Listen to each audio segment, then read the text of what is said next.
एकदम मिलजुल के एकदम ऐसा कोई ऐसा नहीं लग रहा था कि कोई भी हाई पीटी पे इतना अच्छा लग रहा था। पारिवारिक फैमिली मूवमेंट होके रखा हुआ था। खुश है, बहुत खुश है। लखीसराय की जनता बहुत खुश है। बहुत अच्छा, बहुत खुश हुआ सर। अच्छा, उन्होंने टाइम भी दी, अच्छा। गाड़ी खड़ा रोक।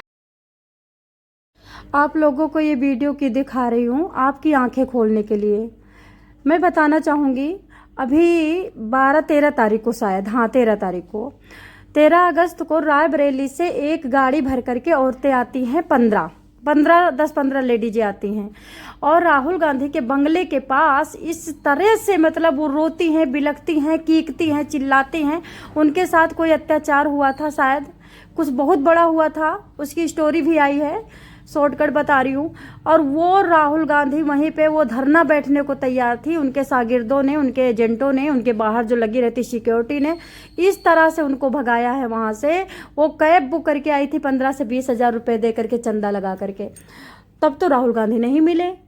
जनता जागो जागो जागो, ये बड़े लोग हैं, इनको जब मिलने के लिए रैली निकालनी होती है, इनका एक प्लान होता है कि आज हमें इनसे मिलना है, इतने लोगों से मिल करके और दिखाना है कि मैं आम जनता से मिलता हूँ। जब ये तुम मिलने जाओगे तो ये तुमसे नहीं मिलते हैं। कसम भगवान की, मैं भी मिलने गई हूँ कई बार, मुझे नहीं मिले हैं। रायबरेली से आई हुई औरतों की हालत देख करके मैंने सपना सजाना छोड़ दिया। इनसे नहीं मिलना, इन लोगों से।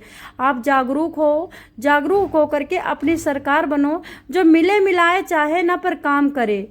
काम करना एक नहीं, गले लगा लिया, फायदा क्या? तुम्हारे घर की गरीबी चली गई, अमीरी आ गई गले लगाने से।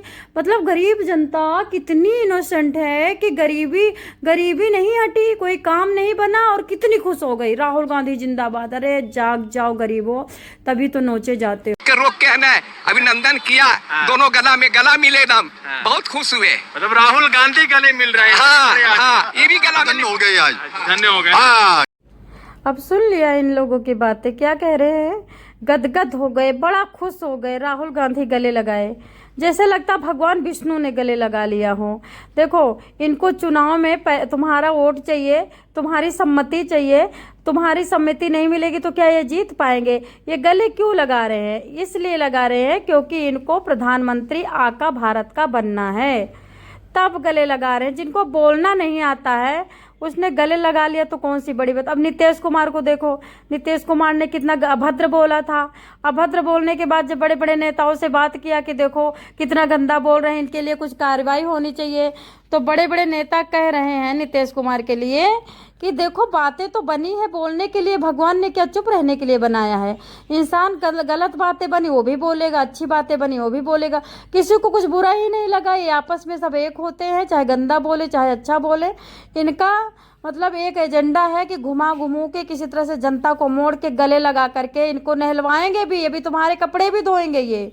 अगर आपको लगता है कि इनको लग जाए कि हमको सबको, बिहार के जनता या कहीं की जनता के कपड़े धोने मात्र से अगर मैं प्रधानमंत्री बनता हूँ तो ये कपड़े भी धोएंगे तुम्हारे, चूल्हा भी फूकेंगे तुम्हारे। तो अभी जनता जाग जाओ, जागरूकता ही आपके घर का सृजनहार बनोगे, जागरूकता ही आपके घर का विकास होगा। इन लोगों के गले लगाने से आपके घर की बेटी की शादी पढ़ाई नहीं हो जाएगी। जैसे ही तुम मूर्ख बने हो वैसे ही तो बना रहे हैं मूर्ख। मैं तो काम से अपने मिलने गई थी, मुझसे तो नहीं मिल रही है। अब वो अपने काम से आए हैं तो मिलेंगे ही क्या? चुपचाप मौन धारण व्रत करके खड़े रहेंगे क्या? तो दोस्तों, जागरूकता के लिए ये वीडियो बनाया है, यही राहुल गांधी है। अब इनके बंगलों पे चले जाओ तो इनकी सिक्योरिटी से ढंग से बात नहीं करती, अकड़ के बात करती, तू करके बात करती है। इनकी सिक्योरिटी प्रेम से बोलती तक नहीं है। इनकी सिक्योरिटी पूरी बात बोलने से पहले दलील पेश करने लगती है, अकड़ने लगती है, कमियां निकालने लगती है। और जब बोलो कि एक लेटर पहुंचाओ तो लेटर तक नहीं पहुंचाती है। तब राहुल गांधी कहाँ होते हैं? क्योंकि राहुल गांधी को सिक्योरिटी को कह रहे होते हैं कि जो गेट पे आए उसको भगाओ यहाँ से, मेरे पास टाइम नहीं है। जब मैं रैली निकालूंगा तो फिर इन लोगों को प्यार दिखा दूंगा, ये सब हमारे तलवे में अपने आप आ जाएंगे।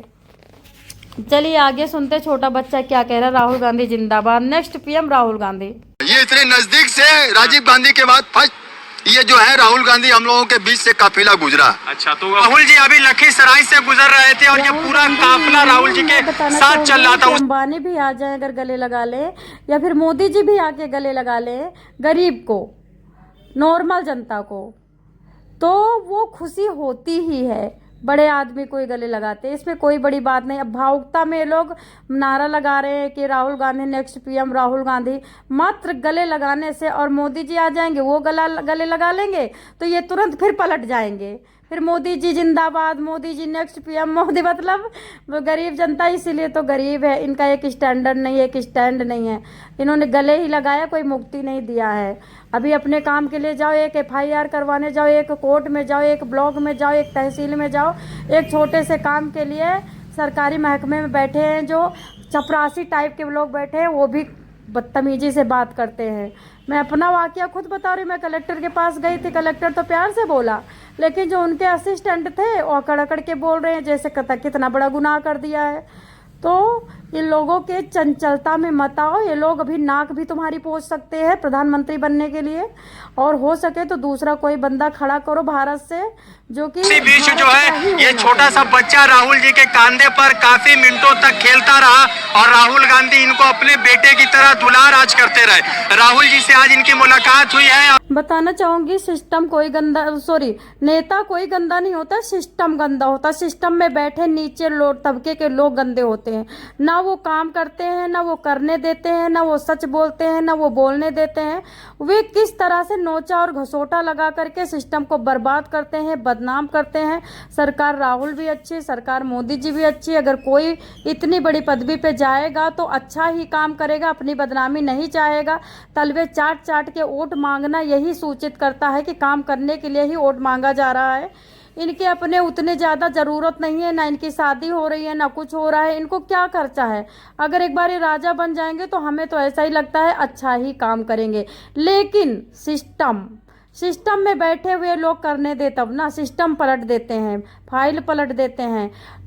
अभी मैं आप आयुष्मान कार्ड के बारे में बात करूं, आयुष्मान कार्ड सरकार ने 5 लाख का दिया।